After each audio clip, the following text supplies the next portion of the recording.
Hey, what's up? It's Jim here in the Philippines, and I just wanted to do a little video on the difference when I go somewhere and when a lot of other people go somewhere. One thing that irks me really bad is when a bunch of fancy people, you know, they hop on a plane, they fly to China, Japan, you know, Russia, wherever. And then they come home after 2 weeks and they say, oh, I was in China, oh, I was in Japan. When in actuality what they were is they flew to a fancy airport in China. Then they hopped in a taxi, they went to a fancy hotel a couple miles from the airport. Then they spent 2 weeks living in a hotel room and every day going 2 blocks from the hotel to get dinner and then come back. And then maybe one day they might have taken a little road trip to see how the common people live. And then they come home and they say, oh yeah, I was in China, oh, I was in Japan. They weren't anywhere. They were in a hotel room. They could be the same, they might as well just have stayed at home than live in a hotel room. But anyway, when I go somewhere, I actually go somewhere. I don't go to Manila, I don't go to Cebu, I go to out in the country. This is Don Carlos in Bukidnon, Philippines, which is on the island of Mindanao. It's pretty central on the island, but I figured I'd just give you a little look around at actually where I stay when I'm out here. This is where my wife and daughter live, and when I'm here, this is where I like to stay. I stay here by choice. I could bring my wife and daughter to the hotel in Cebu or something, but I would prefer to stay here. So I just figured I'd give you a little rundown real quick of the surroundings here, give you a little look around. Okie doke.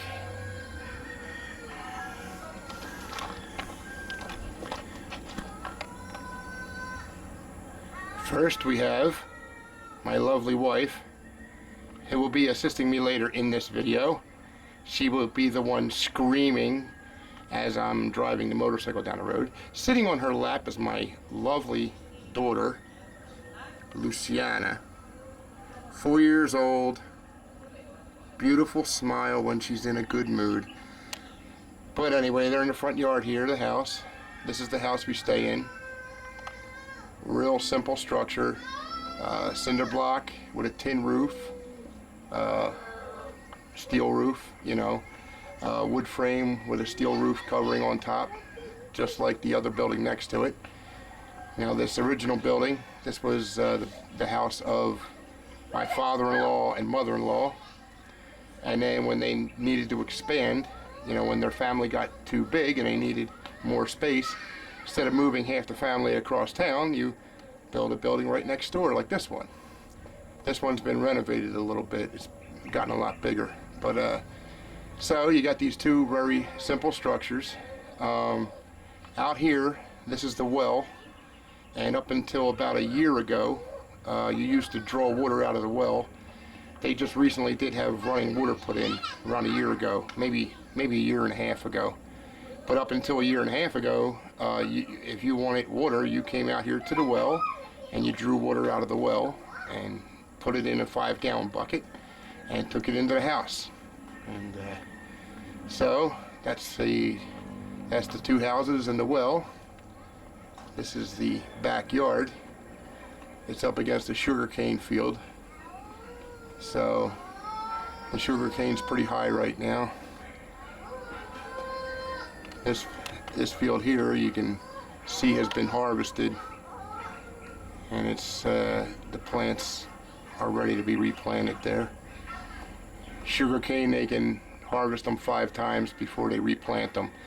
So every 5th generation, then they have to dig up the old plant and plant new. That might be what they're doing here at this field here. So this is the homestead, and if you walk around back down here past the well, with all the kids yelling and playing, you have the garden area, just a plants in a they plant plants in cans, and that way you can move them around if you have to. And they actually, this structure here, that cinder block structure right there, is actually an outdoor facility, a comfort room they call it, toilet or bathroom in the United States you would call it. So this is how we live. This is very simple existence, but we like it. I don't know if I can get my wife to hop on the motorcycle with me and we can go for a ride to the street and back. I'll show you how you have to get to the street. Are you going to help me? Okay. Now this is not exactly high horsepower or anything, but this is what I ride when I'm out here. This is a 155cc Honda.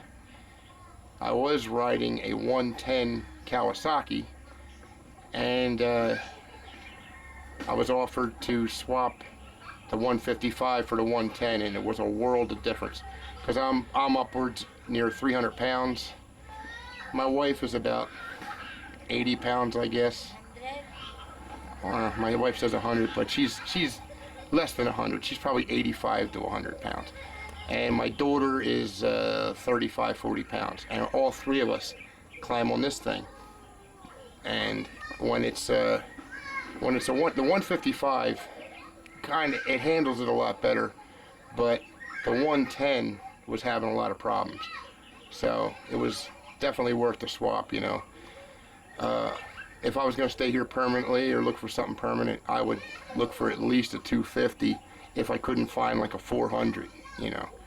But it's not a bad deal though. It gets me around. It's nothing fancy, but it beats the heck out of walking because, as you'll see in a minute, there's quite a walk to get to the main road. If you look around here, you know, we're surrounded by sugarcane fields, palm trees, and there is a footpath coming back here, but nothing more. So, and it's a hike to the street, which you'll see in a minute.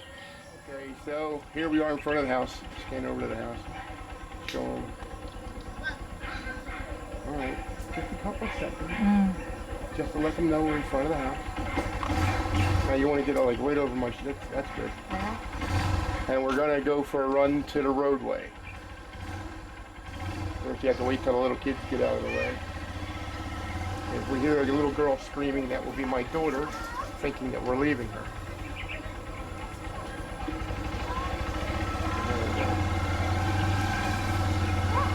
And we come up to the footpath.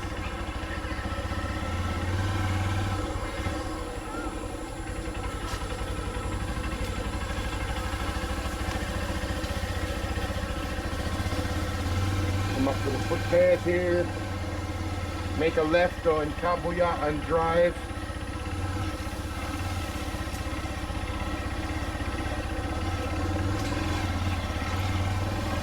And this is not a nice smooth path. This is a rough path. So if the camera work is a little bit bumpy, that's just because we're bouncing all over the place on the motorcycle. Through the mud, down through the grove of trees here. Rambutan fruits. Now you have to come down between the two property lines. There's a fence, and where the fence ends and the other property starts, you have to go along the edge here.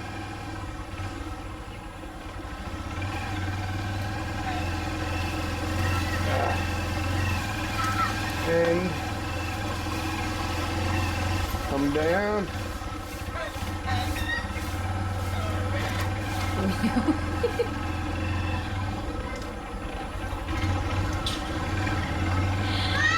Come down.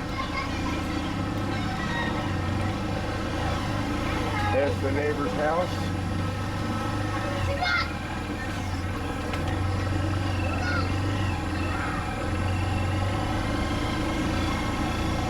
And we're going to come up to the main road right now through Don Carlos, the main highway. There we go. There we go.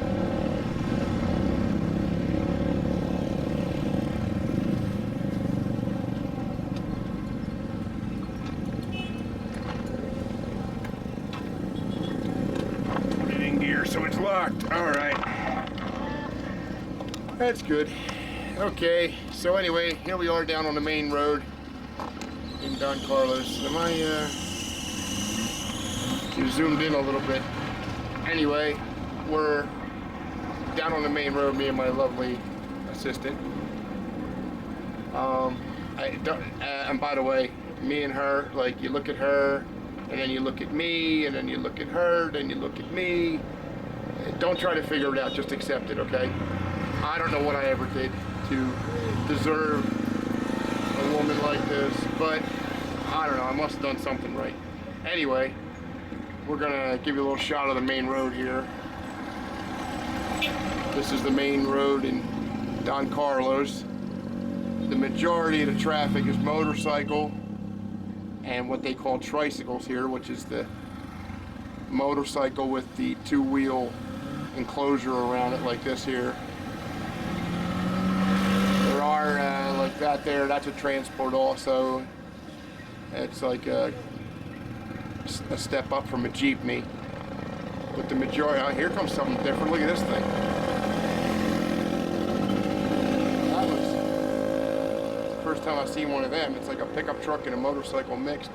The trucks here, now that's a Mitsubishi there. The majority of the trucks, like there's a couple trucks over there to the right.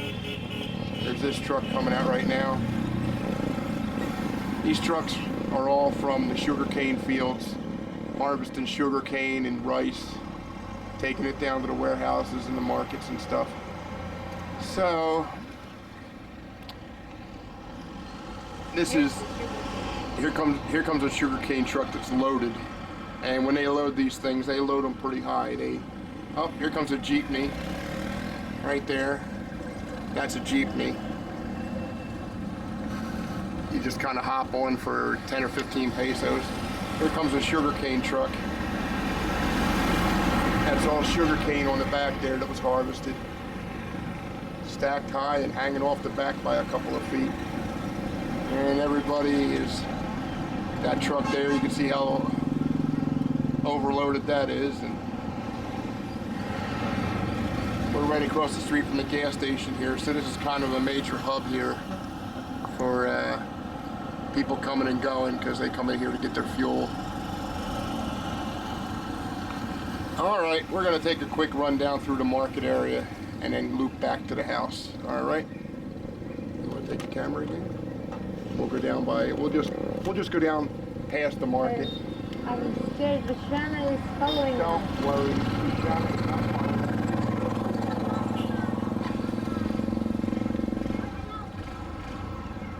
Ready? Okay.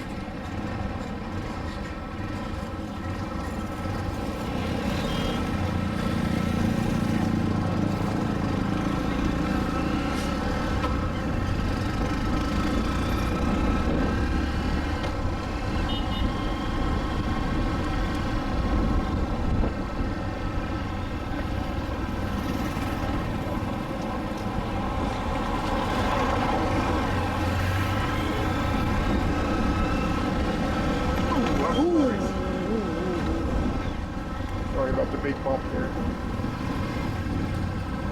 Just get like at an angle, like the streets and the houses and stuff. Yes, I put in the street. We'll make a right here.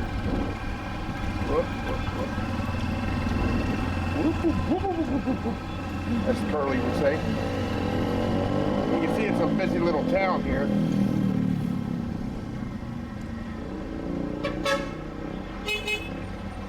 There's my buddy. Well, the Paris is the little town. It's a big town. Ooh. Ow! Sorry. I didn't see the speed bump You coming. did it. You did it. Too late to go We go around. around the school of Luciana. Yeah. Go around the school. Dust.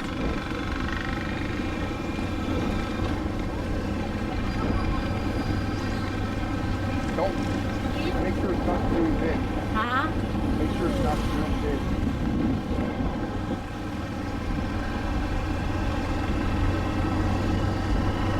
There's probably so much wind noise you probably can't hear my voice anyway now on the camera.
Loop one time through the market and then head back to the house.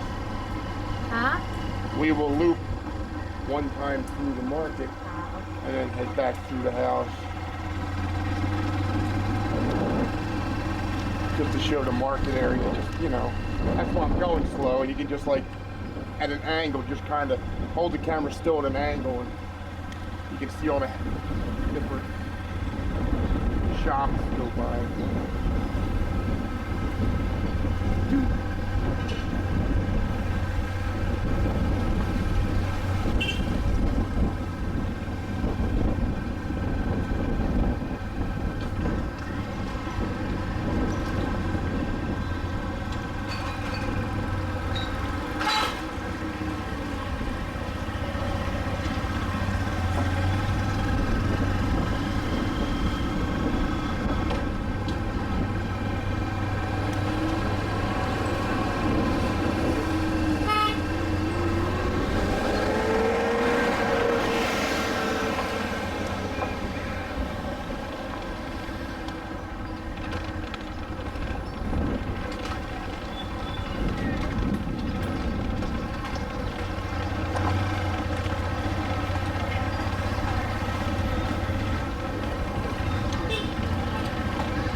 Hey Joe. That's the first time we heard that today. Yeah.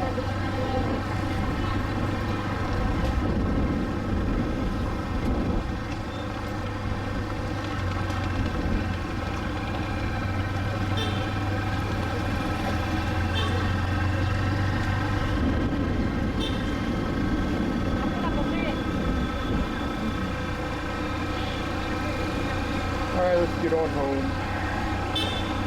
before our daughter has a heart attack.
I'll tell you, I could just cruise around here all day and just never get bored.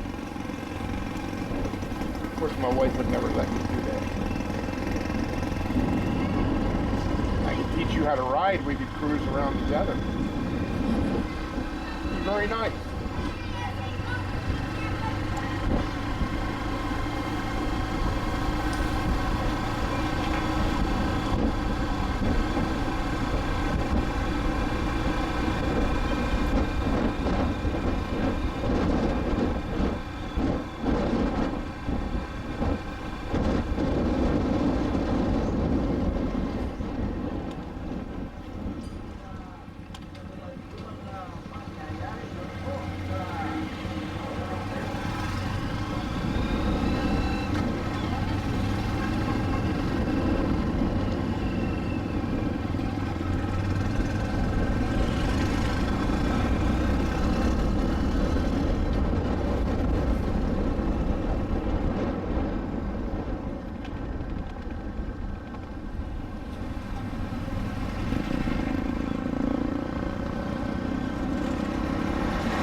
There's your pari.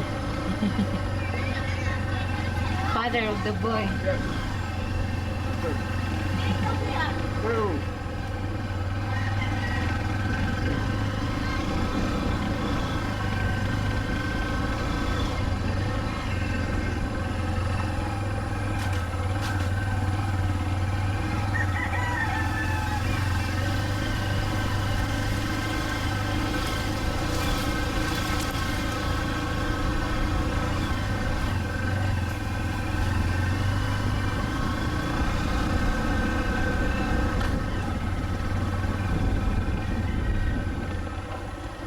Quack, quack. Look out. It's not good. Quack, quack, quack.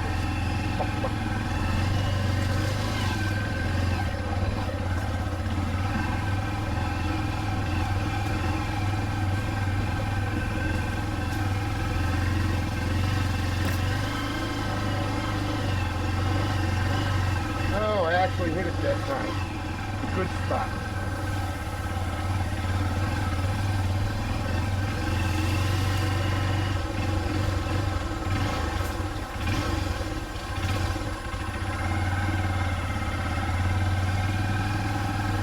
Might not even have noticed we were going. Indeed.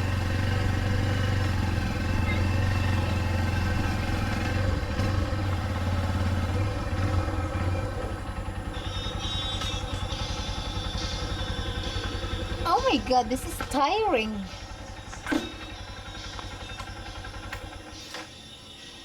Alright. And we got it all done. Alrighty. And here's another scene you see a lot of in the Philippines. Shh, don't tell anybody.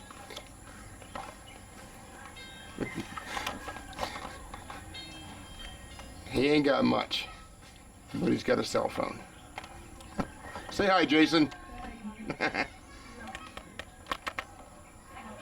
He's got a scooter and a cell phone. What else do you need? Alrighty. Well, like I said, I hope that gives you just a little taste of what how I live down over here. Like I said, I don't stay in, I might go to the fancy hotel while I'm waiting for my plane flight the next day. For instance, when I'm leaving here in another day or so, the plane flight leaves at 6 in the morning. So I can't get on the bus and then be 5 hours down the road in time to catch the plane. So what we're going to do is a night beforehand, tomorrow night, we're going to head out and we're going to get in a hotel room that night, and then the next day at 6 in the morning I'm going to get on my plane and go. But if the plane flight was at 5 o'clock in the afternoon, 6 o'clock in the afternoon, I would just stay here and leave at 8 o'clock in the morning, get out there at 1 in the afternoon, and then get on the plane later. I thoroughly enjoy living out here. It's not for everybody. It's definitely not for everybody. If you've ever been to boot camp in the military, you know, using it as a scale, like the fancy hotel being a 1 and boot camp in the military being a 10, on a good day I'd give this a 6 or 7. It's a little rough, you know. You do everything by hand. Most times, unless you're lucky enough to have running water, you draw water by hand. The electric comes and goes. You have electric most days, but when the electric's out for a day or two, you light candles and you get by. But I love it out here. I love the pace. I love everybody. I love the people. Everybody's laid back and relaxed. Nobody gets excited about the little things. When you have a problem, I mean, if you have a problem, if this motorcycle broke down on us and we needed to go somewhere and like, oh my God, we have no way of getting there, within 10 minutes there'd be 4 people on the phone. Hey, we need a motorcycle, we need it now, who's available? And there would be somebody here to take us where we had to go. I mean, like, people do pull together over here and take care of each other. So, hope you enjoyed this little clip. I'll be showing some other scenes from around. I went through Manila this time. I stayed in Manila for a day. I'll show you some shots of me and my wife and daughter and my niece and sister-in-law in Manila, and a couple things we did, out that way, and then some stuff we did hanging around here in Don Carlos for the week. Alrighty, I'll throw some of them clips on later too. So, but I hope you enjoyed this, and hope it gave you just a little taste of what it really means when you can say, "Oh, I've been to the Philippines." If you've flown to Cebu and hung out in a hotel for a week and then went home, you have not been to the Philippines. You need to get out here in the mud and, and the mosquitoes. You know, it's part of the game. You know, you sleep under a mosquito net for a reason, because they got some mosquitoes out here the size of hummingbirds, and I mean, they don't stop sucking until they're topped off, and you could actually get dizzy with 4 or 5 of them hitting you. But anyway, but with all the inconveniences and irritations, I just love it out here. It's awesome. So if this gave you any kind of taste, I hope it helped you see a little bit deeper into what it really means to come out here and see the real people in the Philippines, and not just the showcase people in the big cities like Manila and Cebu.